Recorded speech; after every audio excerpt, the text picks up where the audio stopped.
savoir que tu es pour mes vainqueurs, mon secours et mon défenseur, mon ami et mon sauveur. Par ta grâce je vis, j'existe pour t'adorer.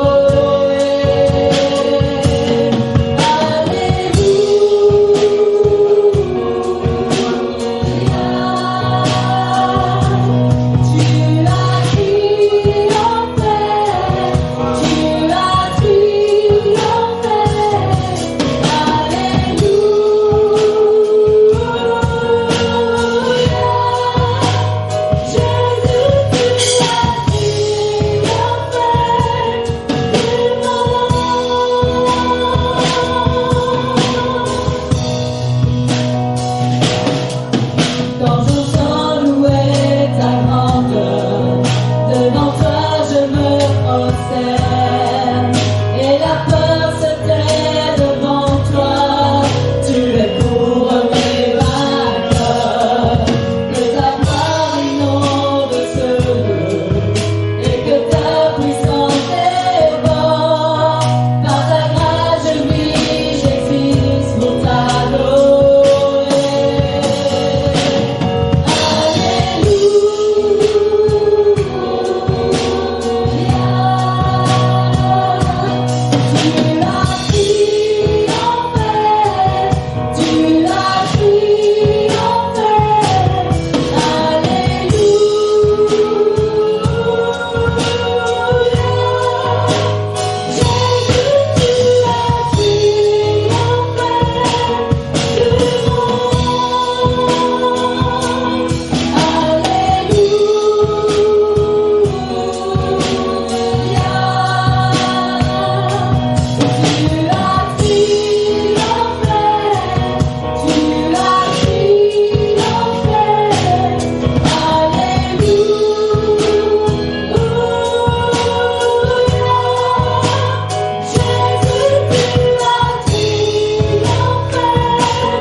Sans relâche tu as versé, les perdus sont retrouvés.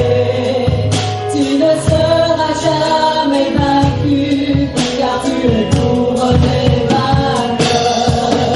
Oh Jésus, tu es le Messie, l'espérance du monde entier. Par ta grâce je vis, j'existe pour t'adorer. Alléluia.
accompli, ton corps fut enseveli. La mort n'a pu te retenir, tu es couronné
la mort n'a pu te retenir, tu es couronné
ta volonté,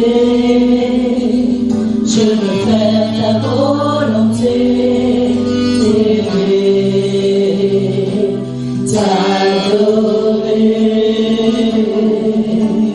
tu demandes, je viens boire à ta source, tu me fonds et t'arrives tout en moi.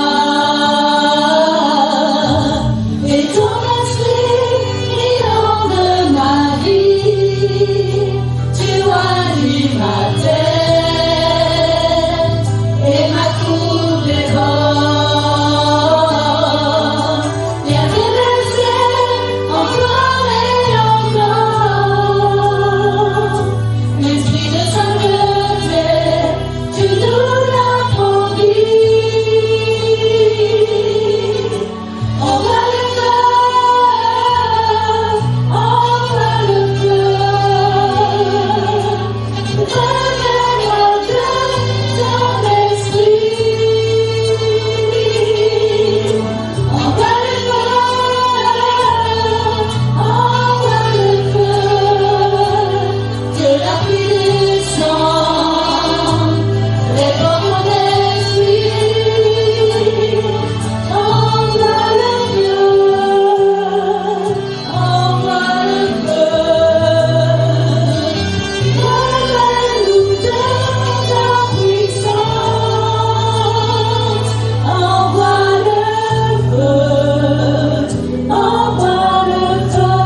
Envoie le feu.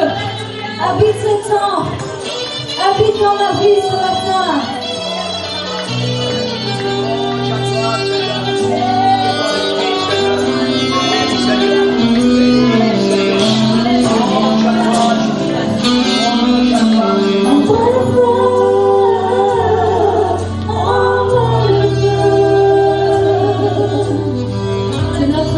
Ce matin, Seigneur, envoie le feu, envoie ton feu, envoie le feu.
Envoie le feu, Seigneur. Donnez-moi de l'Esprit Saint. Donnez-moi de ton esprit. Quelqu'un doit faire cette prière maintenant. Que la pluie descende. Que la pluie du Saint-Esprit descende sur moi maintenant. Envoie le feu, Seigneur. Envoie le feu. Et le Seigneur va entendre ta prière. Et le Seigneur va répondre à ta prière. Il veut le faire maintenant. Il faut juste que tu élèves ta voix. Et tu lui dis, Seigneur, envoie le feu. Envoie le feu dans ma vie, Seigneur. Envoie le feu, Seigneur. Envoie le feu, Seigneur. Alléluia. Alléluia. Oui, Seigneur. Oui, Seigneur Jésus. Oui, Seigneur. Oui, Seigneur. Alléluia. Alléluia. Alléluia. Jésus béni ton Église, Seigneur. Voilà, Seigneur. Envoie le feu, Seigneur. Le feu de l'Esprit, Seigneur. Le feu de l'Esprit, Seigneur. Baptise, Seigneur. Osez, Seigneur, ce matin. Souffle, Seigneur. Souffle, Seigneur. Remplis, Jésus. Remplis, Seigneur. Remplis, Seigneur. Alléluia. Alléluia. Alléluia. Louange à toi, Jésus. Louange à toi, Sauveur. Béni sois-tu, mon Seigneur. Béni sois-tu, Sauveur. Béni sois-tu, Seigneur Jésus. Alléluia. Alléluia. Alléluia. Merci, Seigneur Jésus. Ta présence, Seigneur. Ce que tu fais maintenant, Seigneur. Alléluia. Si quelqu'un a besoin de venir à l'hôtel maintenant. Alléluia. Quelqu'un à la maison ce matin. Si vous sentez le besoin de venir à l'hôtel. Alléluia. Alléluia. De vous abandonner complètement au Seigneur. Faites-le. Faites-le. Alléluia. Alléluia. Alléluia. Ce moment vous appartient. Le moment est le tien ce matin. Alléluia. Alléluia. C'est juste ta prière qui va faire la différence. C'est juste ton cœur. Ton cœur qui va faire la différence. Alléluia. Alléluia. Béni Seigneur. Béni Seigneur Jésus. Béni Seigneur. Oh, alléluia. Alléluia. Louange à toi, Sauveur. Louange à toi, Jésus. Louange à ton nom, Seigneur. Alléluia. Alléluia. Alléluia. Jésus, envoie le feu, Seigneur. Le feu de ton esprit, Seigneur. Le feu de ton esprit, Seigneur. Cet esprit de vie, cet esprit de puissance, Seigneur.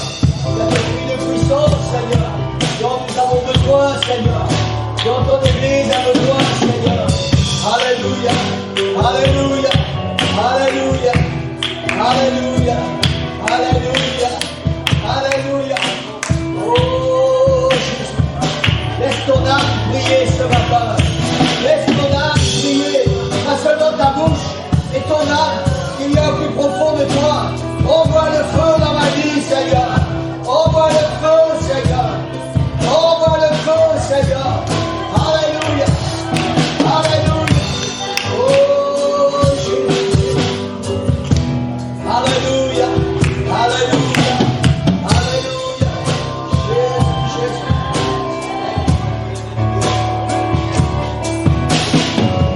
Alléluia. Alléluia. Oui, Seigneur. Oui, Seigneur Jésus. Élève ton âme, Église. Élève ton âme. Laisse parler ton âme ce matin. Envoie le feu, Seigneur. Envoie le feu, Seigneur. Envoie le feu, Seigneur. Envoie le feu, Jésus. Alléluia. Baptise-moi de feu, Seigneur. Baptise-moi de feu, Seigneur.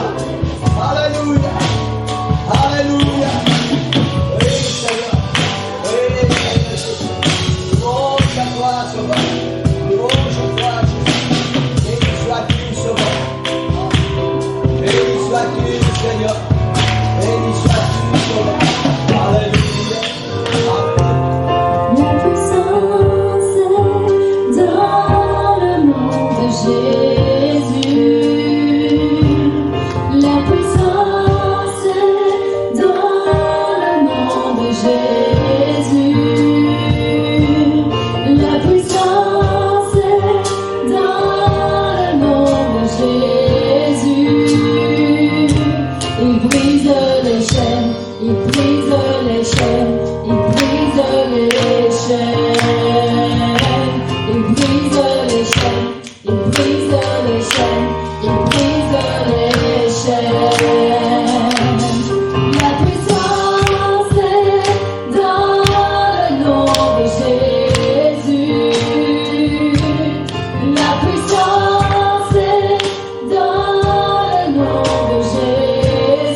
Il brise le chêne, il brise le chêne, il brise le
au Seigneur.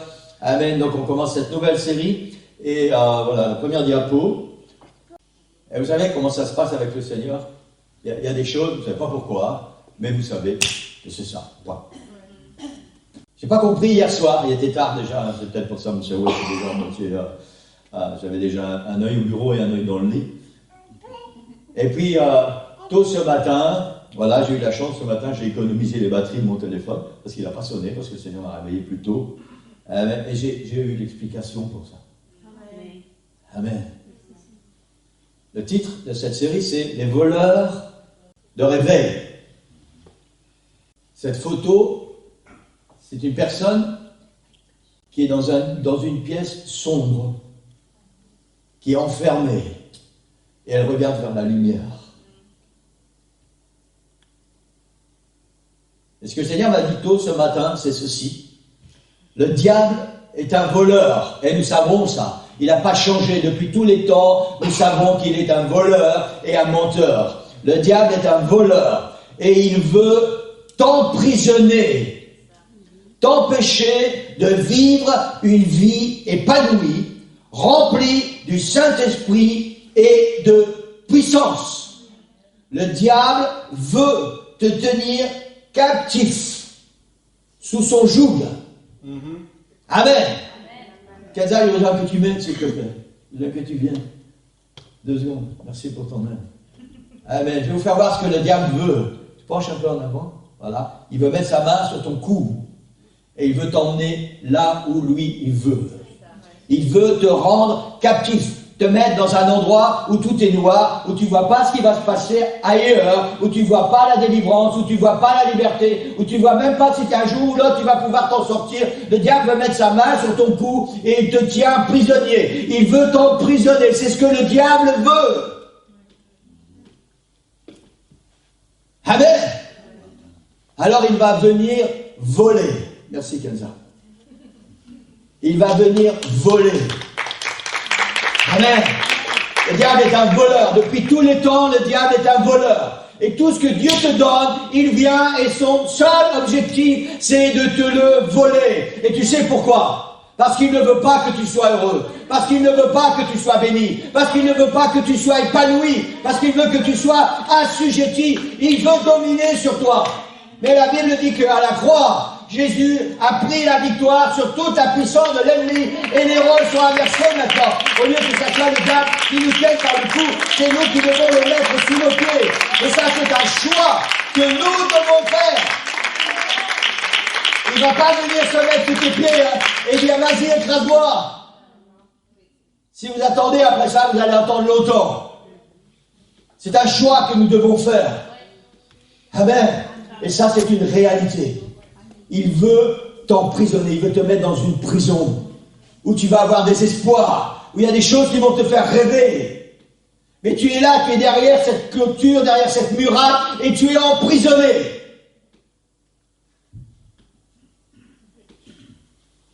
C'est la réalité. Et c'est aussi la réalité de l'Église de la fin des temps, l'Église dans laquelle nous vivons. Plus que jamais, le diable veut emprisonner l'Église. Pour empêcher les chrétiens d'être victorieux, pour empêcher l'Église d'être une Église victorieuse, puissante. Amen. Amen. Alléluia. Alléluia. Alléluia. Les voleurs de réveil. Maintenant, on ne parle pas des voleurs qui vont, c'est pas une nouvelle sorte de voleurs, hein, qui vont venir chez vous voler votre réveil. Hein. On ne parle pas de ce genre de réveil. De toute façon, maintenant, je pense que la plupart d'entre nous, on n'a même plus de réveil à la maison. Hein. On a les smartphones ou les iPhones et on fait sonner le matin. Ça, c'est pour les plus courageux. Pour les moins courageux, on attend qu'il fasse clair dehors. Ça, c'est le réveil. Amen. Amen. Gloire au Seigneur. Nous allons parler pendant quelques semaines de voleurs invisibles et de réveil ou d'éveil spirituel. Amen. On va faire une première lecture dans le psaume 57, verset 8 jusqu'à 10. On va se lever pour cette première lecture. Psaume chapitre 57, verset 8, 9 et 10.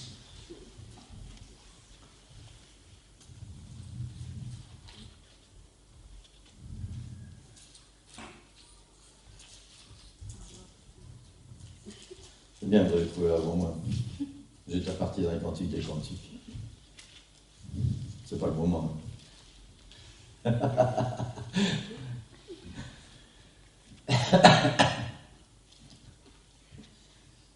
Amen. Psaume chapitre 57, versets 8 à 10. C'est David qui chante, qui parle. Amen. Et il dit, mon cœur est affermi ô Dieu. Mon cœur est affermi. Je chanterai, je ferai retentir mes instruments. Verset 9. Réveille-toi, mon âme. Réveillez-vous, mon luth et ma harpe.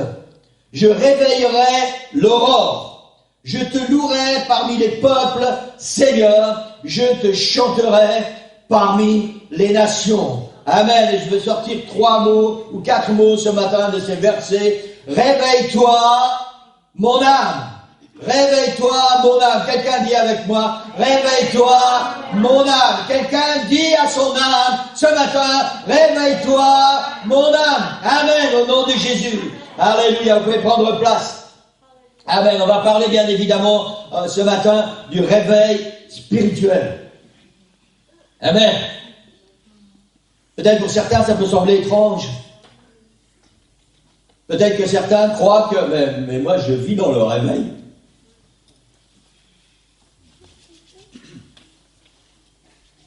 Vous savez, si on gratte un peu, après la couverture, on découvre toujours des choses. Et on va parler ce matin de réveil spirituel, ce réveil dont nous avons besoin. La Bible attache une grande importance au réveil spirituel. Jésus a enseigné d'une manière particulière sur le réveil spirituel. Le Nouveau Testament nous encourage régulièrement au réveil spirituel. Le réveil, sous toutes ses formes, est aussi un fil rouge de la Bible. Et il concerne l'Église. La définition du réveil est en opposition directe au sommeil. Parlons du réveil spirituel. L'opposé du réveil, c'est le sommeil. Quand tu dors, tu dors. Quand tu es réveillé, tu ne dors plus, en théorie. Parfois on est réveillé, mais on dort à moitié. Amen. Laissez-moi vous dire quelque chose de très important ce matin, Église. Il y a une sorte de chrétien que le diable aime. Est-ce que tu sais ça? Il y a une sorte de chrétien que le diable aime. Et oui. Le diable aime les chrétiens qui dorment.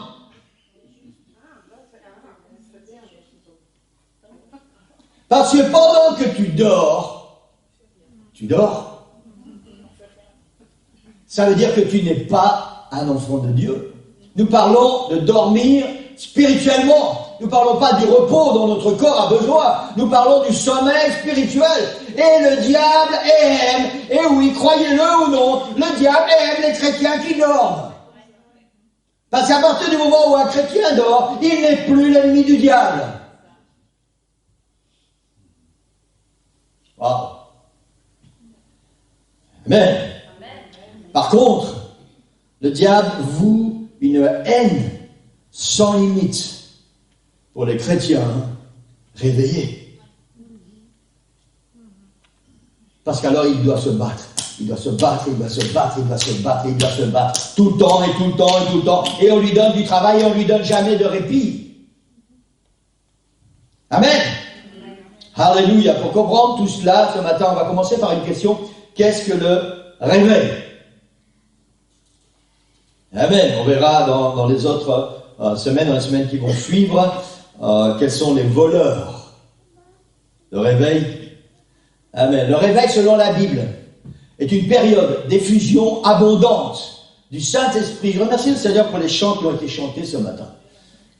Amen. Le Seigneur nous a vraiment conduits et vous avez été inspirés. Je ne sais pas qui a choisi les chants, mais vous avez été inspirés vraiment par rapport à la parole du Seigneur. Le réveil, selon la Bible, est une période d'effusion abondante du Saint-Esprit. Période d'effusion abondante du Saint-Esprit, la fin du sommeil spirituel. Une période où l'on veut plus du Seigneur, plus de miracles, plus de bénédictions spirituelles, plus d'enthousiasme, plus d'excitation, plus de zèle, plus de tout ce qui vient de Dieu. Une période où tout ce qui compte pour nous, c'est Jésus, son royaume, son Église et les âmes perdues.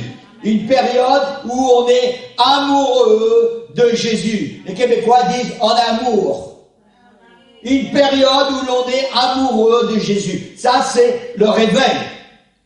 Une période où toutes tes pensées, tes motivations, tes actions, tes décisions sont centrées sur Jésus et uniquement sur lui.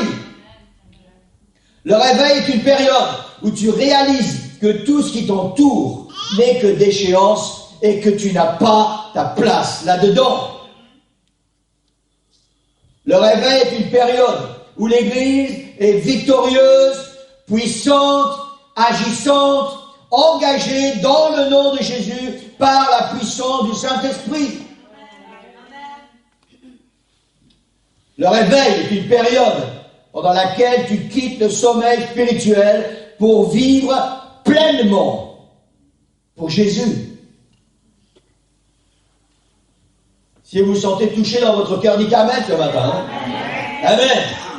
Une période où tu as soif de Jésus, de sa parole, de sa présence, de son esprit. Une période où un feu brûle à l'intérieur.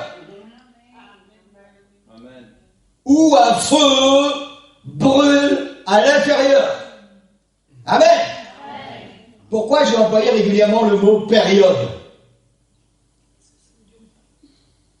Parce que la triste réalité est que la plupart du temps, dans toute l'histoire de l'humanité, le réveil spirituel a été vécu par période. Et c'est une triste réalité. Que le réveil a été vécu depuis l'origine des temps par période. Non pas que Dieu cesse de répandre son esprit et sa puissance. Non pas que le Seigneur soit différent. Juste parce que l'homme ou la femme est très vite fatigué, lassé, et j'ai noté, attiré par son lit spirituel.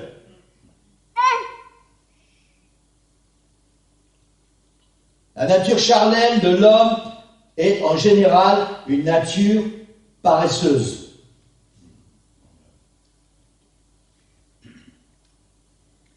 Principalement dans le domaine spirituel.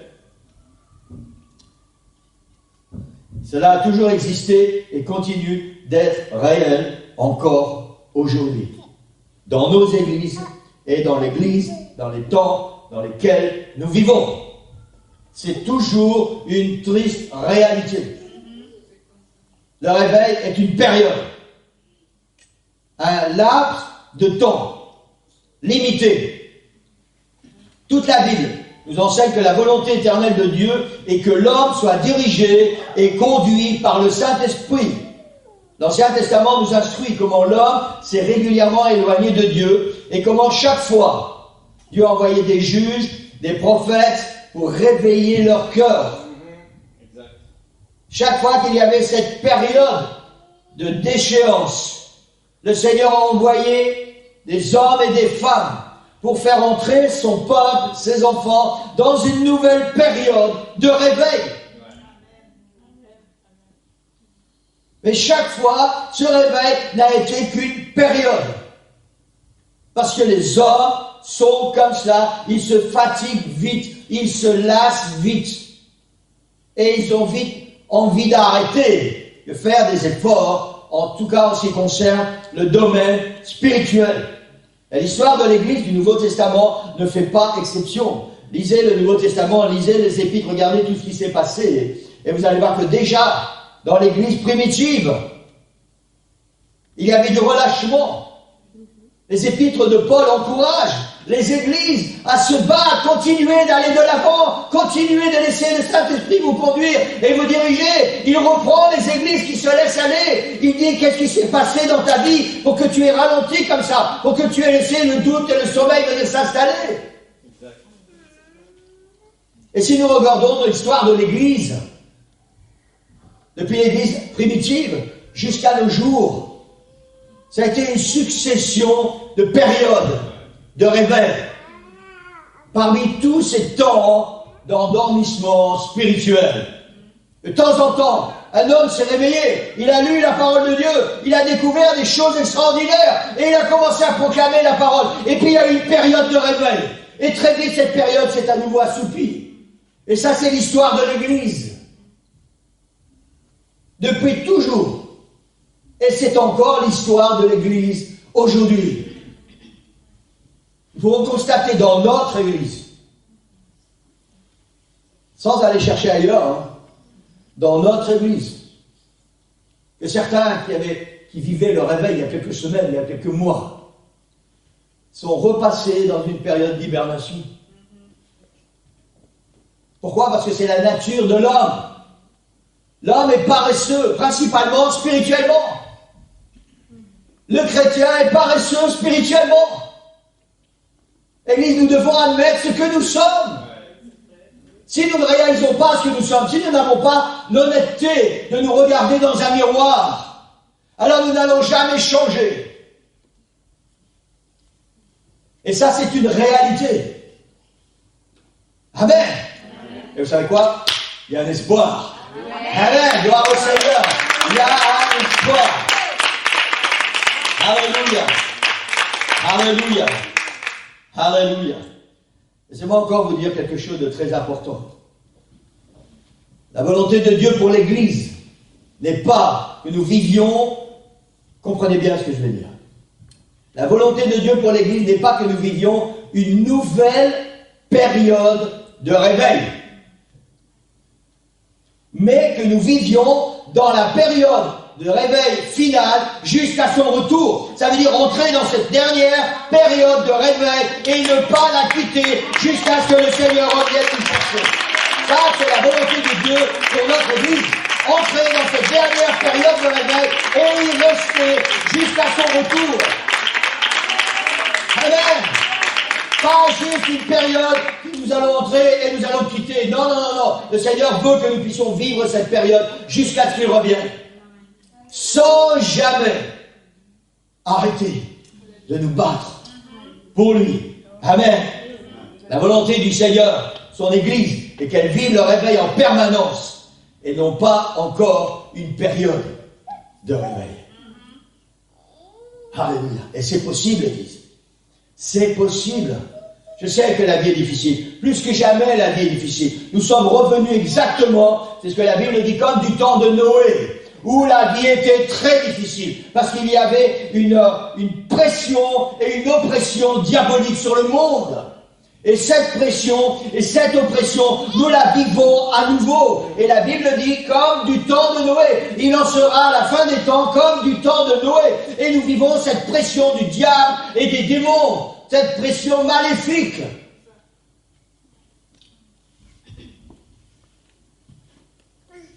Mais nous ne sommes pas obligés de la subir. Nous ne sommes pas obligés de nous laisser entraîner. Nous ne sommes pas obligés de retomber dans le sommeil spirituel. Nous ne sommes pas obligés de laisser le diable venir nous contrôler, mettre sa main sur notre cou et nous diriger, nous conduire là où lui a envie de nous conduire. Le seul qui doit nous conduire, c'est le Saint-Esprit. Amen. Amen.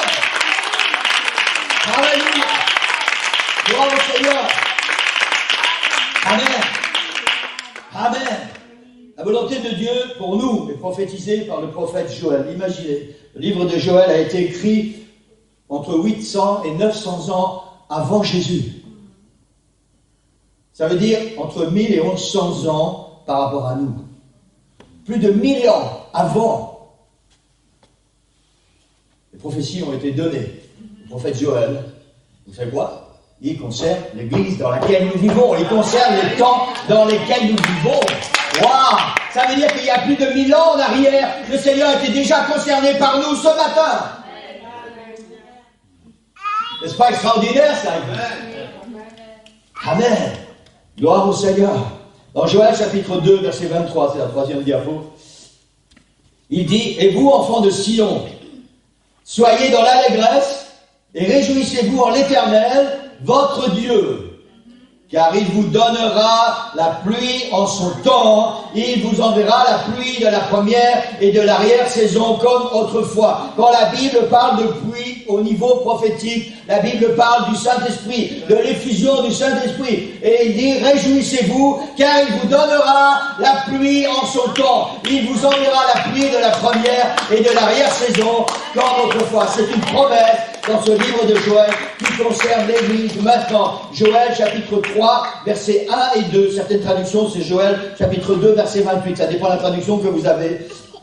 Il est dit, après cela, je répandrai mon esprit sur toute chair. Vos fils et vos filles prophétiseront, vos vieillards auront des songes et vos jeunes gens des visions. Même sur les serviteurs et sur les servantes, dans ces jours-là, je répandrai mon esprit. Dans ces jours-là. Et ces jours-là, c'est les temps dans lesquels nous vivons. C'est nous aujourd'hui. Et le Seigneur fait des promesses extraordinaires. Il dit, je répandrai mon esprit sur toute chair. Vos fils et vos filles prophétiseront. Vos jeunes gens auront des visions. Vos vieillards auront des songes. Même sur les serviteurs et les servantes, je répandrai mon esprit. Voilà les promesses qui appartiennent à l'Église d'aujourd'hui. Alléluia. Le Seigneur ne parle pas de sommeil ici. Il ne parle pas de dormir. Il parle de réveil. Je répandrai mon esprit sur toute chair. Ça, c'est la volonté de Dieu. C'est ce que Dieu veut pour l'Église d'aujourd'hui. C'est ce que Dieu veut pour toi. Amen. Alléluia. Alléluia. Gloire au Seigneur. Amen. Le réveil de la Bible est une période d'effusion du Saint-Esprit. La pluie du Saint-Esprit. Le réveil et l'effusion du Saint-Esprit. Nous devons bien comprendre cela. On ne parle pas d'infusion. Nous parlons d'effusion. Amen. Effusion du Saint-Esprit. Sans effusion du Saint-Esprit, il n'y a pas de réveil. Amen. Ça veut dire quoi, Église? Sans effusion du Saint-Esprit, il n'y a pas de réveil. Ça veut dire que si dans ton cœur, il n'y a pas l'effusion du Saint-Esprit, il n'y a pas le Saint-Esprit qui brûle, alors ton cœur ne peut pas être réveillé, parce que le réveil ne vient que quand l'Esprit brûle. Amen. Ça veut dire aussi que si dans ton cœur, il n'y a pas quelque chose qui brûle, il est temps que tu dises au Seigneur, Seigneur, viens et remplis mon cœur, viens réveiller mon cœur, remplis-moi de ton esprit, de ta puissance. Pas d'effusion du Saint-Esprit, pas de réveil.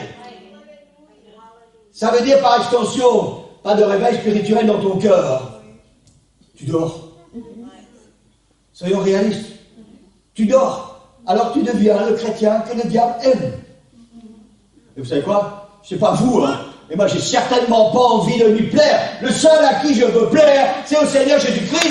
Parce que lui m'a aimé, il a donné sa vie pour moi, et il me prépare une place, et il vient bientôt me chercher. Alors à lui, je veux lui plaire, mais je ne veux pas plaire au diable. Amen. Sans effusion du Saint-Esprit, pas de réveil. Si le Saint-Esprit ne brûle pas dans ton cœur, tu ne vas jamais vivre le réveil. Le réveil spirituel. Peut-être qu'il va penser que tu es réveillé. Mais en fait, ton corps ou tes yeux sont ouverts. Et ton esprit... Hein? C'est une réalité, Église. C'est une triste réalité spirituelle. Beaucoup de chrétiens semblent vivants, réveillés à l'église. On chante bien. Quand c'est la louange, on passe des bons moments, on est béni, merci Seigneur. On tape des mains, parfois on bouge un petit peu, parfois on dit même Alléluia. Et puis quand on sort de l'église, plus rien jusqu'à dimanche. Je dis dimanche parce que le jeudi vous êtes très peu nombreux. Plus rien jusqu'à dimanche. Et tu sais quoi, ça, c'est pas le réveil. Ça, c'est Meunier, tu dors. Ton moulin va trop vite. Amen.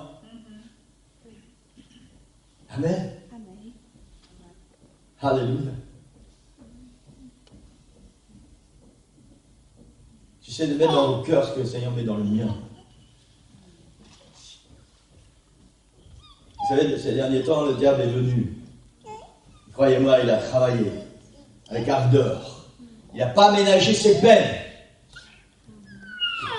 pour essayer de voler mon réveil, pour essayer de voler l'Esprit du Seigneur dans ma vie, pour essayer de prendre mes rêves et mes visions. Et j'ai décidé de ne pas me laisser faire. J'ai décidé de me prendre en main. J'ai décidé de lâcher prise par rapport à tout ce que je sais que je ne peux rien faire. Et de donner tout ça au Seigneur. Amen. Seigneur, la seule chose qui m'intéresse, la seule chose qui m'importe, c'est de vivre le réveil et d'emmener l'Église dans le réveil. Parce que tu reviens bientôt et tu viens chercher une Église réveillée. Et le reste, je m'en moque complètement. Amen. Amen. Et c'est la seule chose qui doit nous importer, l'Église. C'est de vivre le réveil. Vivre ce que le Seigneur a pour moi. Vivre ce que le Seigneur a pour toi. Le reste n'a aucune importance. Aucune importance. Amen. Amen. Alléluia. Alléluia.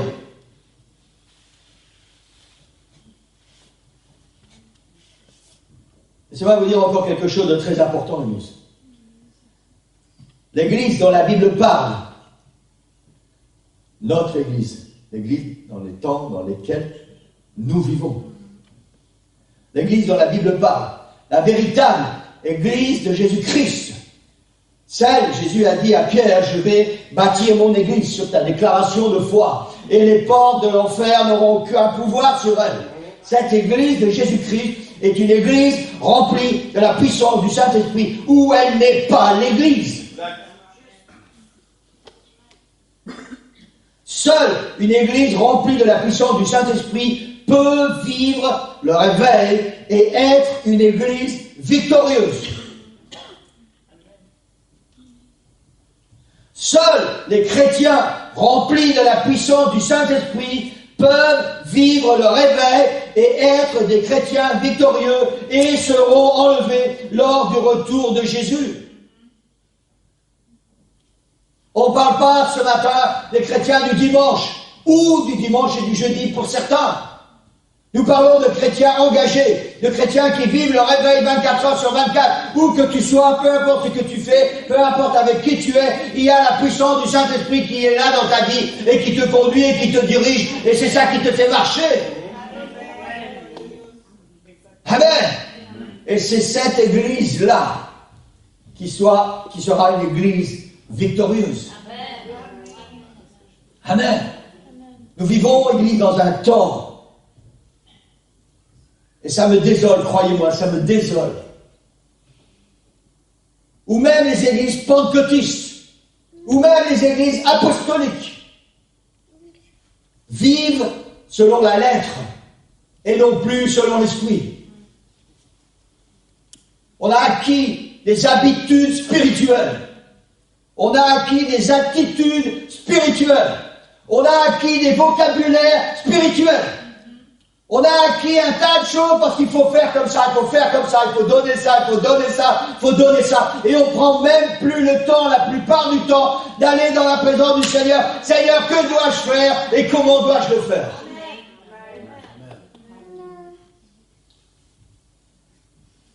Mais on gesticule. Peut-être que ça m'est arrivé aussi, vous savez. On apporte des choses, il faut que ça bouge, il faut que ça crie. L'église de Jésus-Christ est une église qui est remplie de la puissance du Saint-Esprit. Amen. Amen. Alléluia. Et rien d'autre. Et rien d'autre. Et c'est cette église que Jésus-Christ vient chercher. Amen. C'est ce que Jésus a enseigné à ses disciples dans Actes chapitre 1, versets 4 et 5. Donnez-moi encore 5 minutes. 7.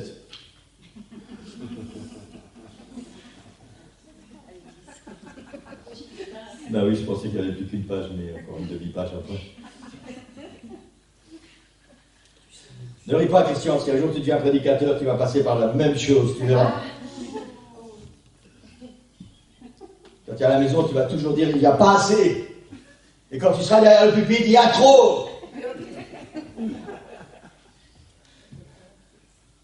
C'est bon, la Romain, tu vas voir. Surtout jeudi soir. Le mercredi soir, pardon. Mercredi soir. Amen. Actes chapitre 2, versets 1 jusqu'à 4.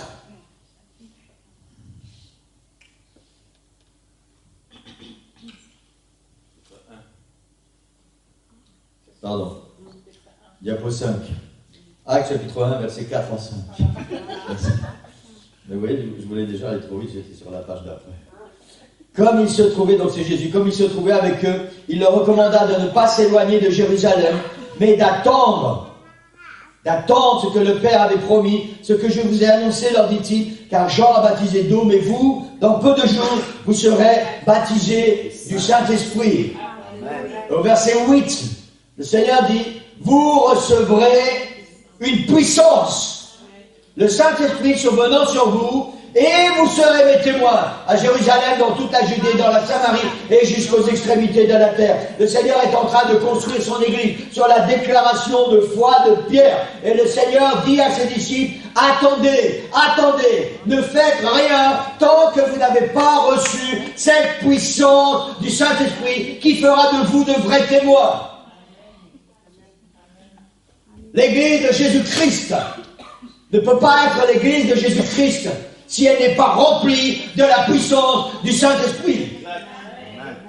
Et cette église dans laquelle nous vivons, cette église dans les temps dans lesquels nous appartenons, c'est pas forcément ce que je vais dire, mais vous avez compris, est une église qui doit être remplie de la puissance du Saint-Esprit.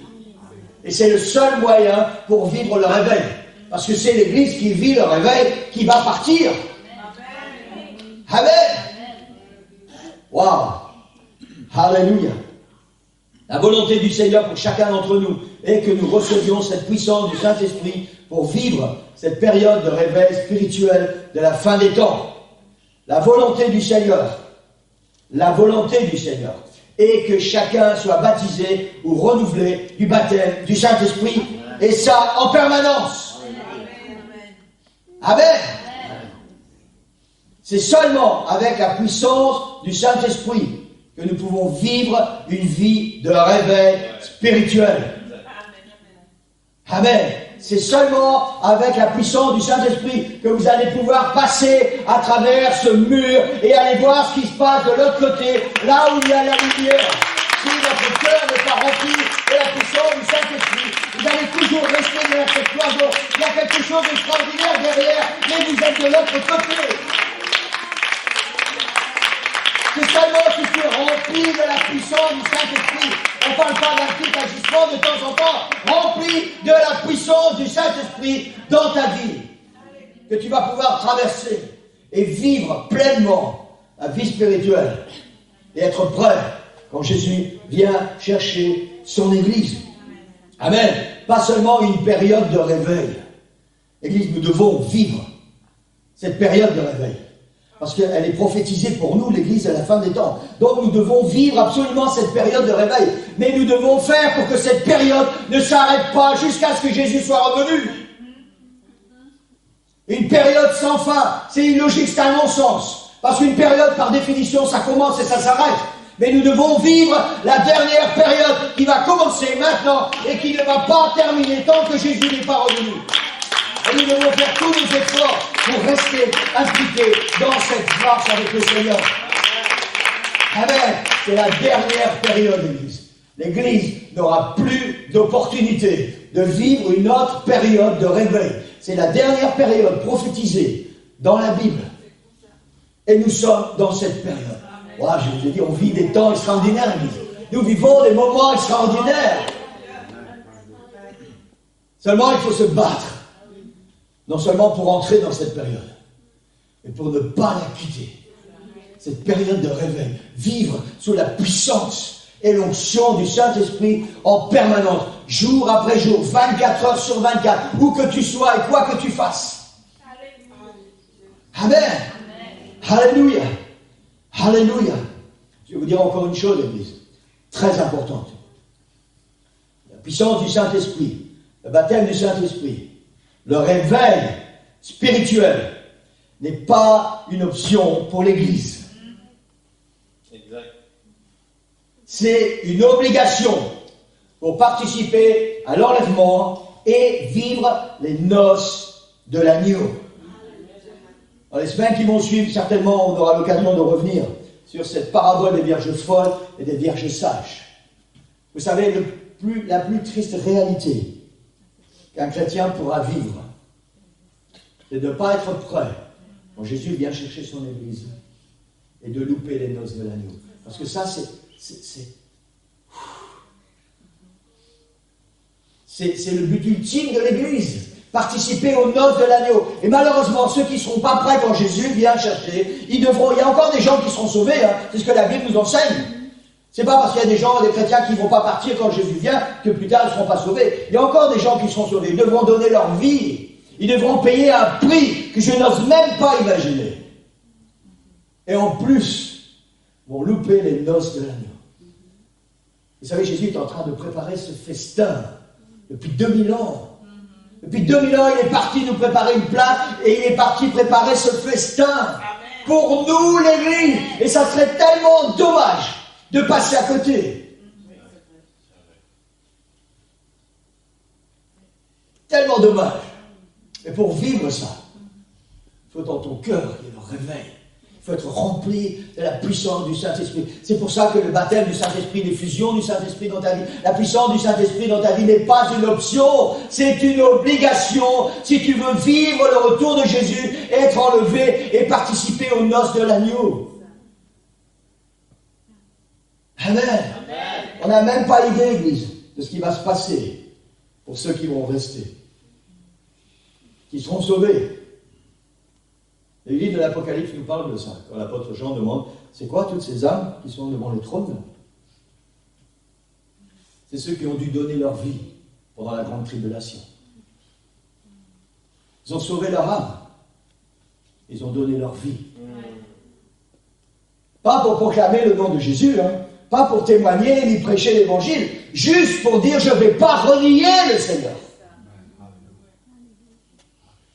Et il y a des milliers d'âmes devant le trône que Jean voit dans le livre de l'Apocalypse. Et ça, ce sont tous les chrétiens qui ont loupé l'enlèvement de l'Église, qui ont loupé le festin des noces de l'agneau. Amen. Et le Seigneur nous encourage ce matin, vraiment à chercher cette puissance. Dans Actes chapitre 2, verset 34, nous savons que l'Église est née le jour de la Pentecôte. Alors que s'est-il passé le jour de la Pentecôte? La Bible dit, le jour de la Pentecôte, ils étaient tous ensemble dans le même lieu.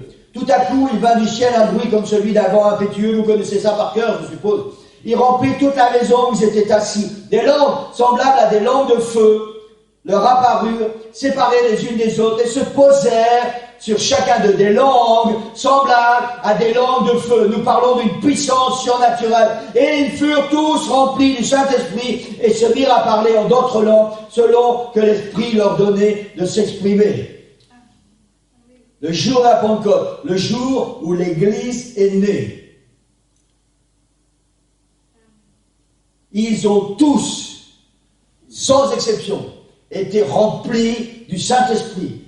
Tous, ils étaient plus ou moins 120. La Bible dit, ils furent tous remplis du Saint-Esprit. Et des langues semblables à des langues de feu se sont posées sur chacun d'eux. Et ils ont tous commencé à parler en langue, c'est-à-dire à parler une langue qu'ils ne connaissaient pas, la langue de l'Esprit. Ils ont été remplis de la puissance du Saint-Esprit. Ils ont été remplis complètement et ils ont commencé à parler le langage de Dieu. Ça, c'est ce qui s'est passé le jour de la Pentecôte. Le jour où l'Église, la fin des temps, a commencé. Amen. Amen. La promesse du réveil spirituel, annoncée par Joël 1000 ans plus tôt, vient de se réaliser. Waouh. Amen. Et c'est ce que Pierre va dire à la foule qui accourt autour de cette salle à l'étage d'où provient tellement de bruit. Il y a eu tellement de bruit, 120 personnes. Toute la ville a entendu ce qui se passait dans cette salle. Et ils disent, waouh, ça devait être quelque chose d'extraordinaire. C'était pas un murmure. Tu sais, quand on est à l'église et puis qu'on prie.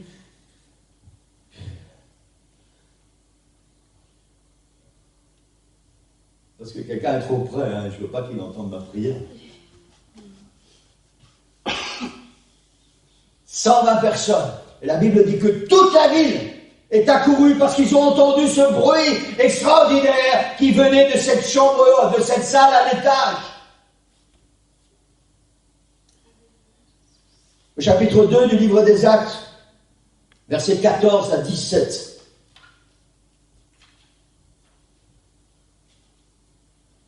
Pierre se présenta devant eux avec les 11, éleva la voix et leur parla en ces termes.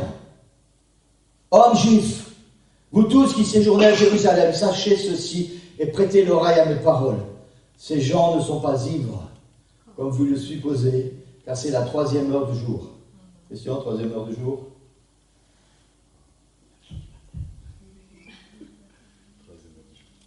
9 heures le matin. Mais c'est ici ce qui a été dit par le prophète Joël. C'est ce qui a été prophétisé 900 ans plus tôt par le prophète Joël. Dans les derniers jours, dit Dieu, je répandrai de mon esprit sur toute chair. Vos fils et vos filles prophétiseront. Vos jeunes gens auront des visions et vos vieillards auront des songes. Et à la question de cette foule, après le discours de Pierre, que ferons-nous ? Pierre répond dans le même chapitre, versets 38 et 39, mais vous connaissez ça aussi par cœur. Repentez-vous, tu peux mettre ta musique, Romain. Repentez-vous, que chacun de vous soit baptisé au nom de Jésus-Christ, c'est ce qu'on parle le mercredi soir depuis quelques semaines maintenant, que chacun de vous soit baptisé au nom de Jésus-Christ pour le pardon de vos péchés, et vous recevrez le don du Saint-Esprit. Il n'y a pas de condition. Repentez-vous et vous recevrez le don du Saint-Esprit, car la promesse est pour vous, pour vos enfants et pour tous ceux qui sont au loin, en aussi grand nombre que le Seigneur, notre Dieu, les appellera. Voilà la réalité de l'Église dans laquelle nous vivons, l'Église à la fin des temps. L'histoire de l'Église depuis la Pentecôte nous renseigne que toutes les périodes de réveil que l'Église a vécues ont été des périodes d'effusion massive du Saint-Esprit. Des périodes d'effusion massive du Saint-Esprit. Et nous vivons dans les derniers temps. Nous vivons les temps du dernier réveil. Dans les temps où nous allons vivre l'effusion massive du Saint-Esprit. Mais seulement pour ceux qui le désirent. Et c'est ça la question. Seulement pour ceux qui le désirent avec tout leur cœur. Mais nous vivons dans cette période. Nous vivons dans cette période qui appartient à l'Église. Et si tu veux vivre le réveil promis par le Seigneur pour notre période, la fin des temps, tu as besoin de la puissance du Saint-Esprit dans ta vie. Et je voudrais qu'on puisse se lever. Et j'ai essayé ce matin, plus profond de mon cœur et du mieux que j'ai pu, de mettre une soif dans votre cœur. Église, nous vivons des temps exceptionnels. Nous vivons cette Église de la fin des temps. Cette Église qui va voir le retour de Jésus. Cette Église dont les prophètes ont dit que ce temps-là va vivre un grand réveil. Certainement le plus grand réveil que le monde ait jamais connu. Un réveil encore plus grand que celui que l'Église primitive a connu. Un temps d'effusion massive. Un temps d'effusion massive du Saint-Esprit. Et cette promesse, elle est pour nous ce matin. Et cette promesse, elle est pour toi. Elle est pour toi. Alors, ce qui n'est pas encore baptisé du Saint-Esprit, parce que c'est la clé. C'est la clé. Amen. Que ferons-nous? Ils ont demandé à Pierre. Pierre a dit, repentez-vous, soyez baptisés au nom du Seigneur Jésus-Christ pour le pardon de vos péchés, pour ceux qui reçoivent l'enseignement sur le baptême au nom du Jésus. Ça n'est pas non plus quelque chose de facultatif, c'est une obligation, c'est la parole de Dieu et elle appartient à l'Église. Repentez-vous, soyez baptisés dans le nom de Jésus pour le pardon de vos péchés. Et c'est la promesse. Et vous recevrez le don du Saint-Esprit. Et cette promesse, elle nous concerne, nous, l'Église d'aujourd'hui. Et nous avons besoin de cette promesse. Nous avons besoin de vivre cette effusion massive du Saint-Esprit. Pas un petit attouchement spirituel de temps en temps quand on vient à l'église. Une effusion massive du Saint-Esprit. Peu importe où tu es, peu importe ce que tu fais, 24 heures sur 24. Et la promesse, elle est pour toi. Et elle est pour toi aujourd'hui. Alléluia. J'espère que je mets quelque chose dans ton cœur ce matin. Si tu es déjà baptisé du Saint-Esprit, mais qu'il n'y a plus ce feu qui brûle. Ce feu est parti, tu ne sais pas comment, il est parti parce que tu as donné d'autres priorités à ta vie ou je ne sais pas ce qui s'est passé dans ta vie. Alors cette promesse, elle est encore pour toi ce matin. Alléluia. Le Seigneur veut te baptiser à nouveau, son esprit. Et vous savez ce que le Seigneur veut faire? Il ne veut pas juste remplir ta vie un tout petit peu. Il veut te remplir complètement. Baptême, ça veut dire immerger. Immerger. Le Seigneur veut t'immerger de son esprit. C'est ce qu'il veut faire pour toi ce matin. Si seulement tu lui demandes, il n'y a pas beaucoup d'efforts à faire. Tu dois juste prendre un peu de temps pour demander pardon au Seigneur pour tes péchés. De repentir, c'est ça la repentance. Demander pardon au Seigneur pour tes péchés. L'autel est ouvert à l'église. Et cet autel vous appartient ce matin. Et j'espère que vous allez vraiment laisser l'Esprit du Seigneur vous transformer et vous changer aujourd'hui. Je voudrais que tu prennes quelques instants. Chacun va fermer les yeux ce matin. Alléluia. Juste pour te repentir. Demander pardon au Seigneur pour tes péchés. Il n'y a pas d'autre moyen d'être sauvé, l'église. Il n'y a pas d'autre moyen d'être enlevé quand Jésus vient chercher l'église. C'est le seul moyen. Et ce moyen, il nous appartient. Ce matin. Alléluia. Je voudrais que vous puissiez prendre quelques instants pour vous repentir de vos péchés. Demandez pardon au Seigneur. Sincèrement, Église. Sincèrement, pas juste Seigneur, pardonne-moi pour mes péchés. Non, quelque chose que, vous savez, comme cet homme qui se frappait la poitrine. Seigneur, pardon, Seigneur. Pardonne-moi, Seigneur, tu m'as aimé tellement que tu as donné ta vie sur la croix. Et moi, je pêche encore, je fais des choses, Seigneur, qui te font de la peine. Je te demande pardon pour ça. Pardon pour ces moments d'égarement. Pardon ces moments où je ne suis pas là où tu veux que je sois. Pardon, Seigneur, pour cette vie que je mène maintenant et qui n'est pas une vie conduite par ton esprit. Seigneur, pardonne-moi. Pardonne-moi. Alléluia. Alléluia. Et la Bible dit, et vous recevrez le don du Saint-Esprit. Tout ce que tu as à faire ce matin, et dire Seigneur, cette promesse, bien entendu qu'elle m'appartient. Alors je la veux maintenant. Si tu n'as encore jamais été rempli du Saint-Esprit, Seigneur, baptise-moi de ton esprit maintenant. Envoie sur moi maintenant cette puissance du Saint-Esprit et de feu. Et si tu as déjà été rempli du Saint-Esprit et que ta vie est refroidie, que tu te sens loin du Seigneur, tu as besoin vraiment de quelque chose de nouveau, le Seigneur veut te remplir à nouveau de son esprit ce matin. Amen. Et quand le Seigneur va te remplir de son esprit, alors tu vas parler une langue que tu ne connais pas. Et c'est pour ça que c'est important, quand tu pries, de pouvoir ouvrir ta bouche et de formuler des mots et de parler à voix haute avec le Seigneur. Parce que quand le Seigneur va te remplir de son esprit, tu vas parler une autre langue, une langue que tu ne connais pas. Et ça va être le signe que le Seigneur vient de te remplir de sa puissance. Et cette puissance, elle t'appartient ce matin. Elle t'appartient. Amen. Alléluia. Alléluia. Qui va dire Seigneur, je veux. Seigneur, j'ai soif de ton esprit, j'ai soif de ta présence, j'ai soif de ta puissance. Seigneur, viens. Viens, Seigneur. Remplis-moi de ton esprit. Remplis-moi à nouveau, Seigneur. La puissance de ton esprit. La puissance de ton esprit. Église, il faut que tu mettes ton cœur là-dedans. Il faut que tu mettes ton cœur. Si c'est seulement des mots, il ne va rien se passer. Il faut vraiment que tu mettes ton cœur. Seigneur, viens. Remplis-moi. Remplis-moi. Alléluia.